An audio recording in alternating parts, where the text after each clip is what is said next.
Quick updates about the anime industry September edition with your host, me, Bayfund. Yeah, I'm trying something new here and I'm gonna see if it sticks. First things first, your favorite new isekai that's come out in the last 2 years or so is finally getting a physical release. Yep, you're right. Mushoku Tensei, part 1, the first 12 episodes, is finally getting a physical release over here in the West. And goddamn, you already know that I pre-ordered that on day 1. And while Mushoku Tensei got announced, Vivi got released on the 20th. But that's being published by Amniplex, so be prepared to apologize to your wallet for the abuse that you're about to bring it into. Such a shame that it's gonna take other shows a lifetime to get here. Kaguya Season 2 still doesn't have one, and a place further than the universe seems like it's further than ever to getting one too. Next up, we got Frieren at the Funeral. It's a weird name to say in English, but people are gonna be saying it more often. Why? Well, it's getting an anime. Finally, I get to see my favorite apathetic elf traveling the world with people that are like ants to her. Well, that's not necessarily true. She's finding her humanity. I'm gonna absolutely love this, and the fact that they haven't announced who the producers of the show is gonna be gives me high hopes that it's gonna be Studio Bind, which, cough cough,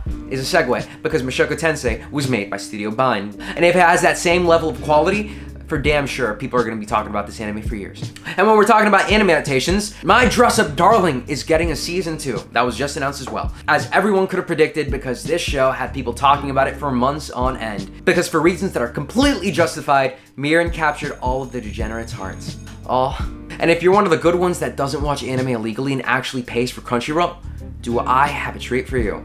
Jujutsu Kaisen 0 was just released a few days ago. And if you didn't catch it in theaters, here's your fucking chance to see it now. Personally, for me, controversial opinion, I actually like the movie better than the TV show. I know, it's hard to hear sometimes, but I do give my opinions. And while that came out on Crunchyroll, Netflix released Cyberpunk Edgerunners, probably the biggest sleeper hit of this year. I'm gonna say my full thoughts in a longer video that I release further down the line once I'm actually done watching the anime, but what I can say right now is that it's absolutely fantastic, and I'd never think Cyberpunk would actually reach these levels. I'm glad at least one good thing came out from all of that hype. And lastly, this is just something that I like to bring up because this is in the realm of what I talk about. Mob in Mob Psycho is being recast in the dubbed version. Now, me personally, I never watch dubbed anime because that's my preference, but for a large part of the community, this actually has a big impact on them. The recasting of Kyle McCarley is due to a disagreement with none other than Crunchyroll. Oh, you just did one good thing and now you're doing a bad one. Disputes with the actors union and pay are causing this issue to just come to a full head. And instead of accommodating to this actor that's been in the role for years,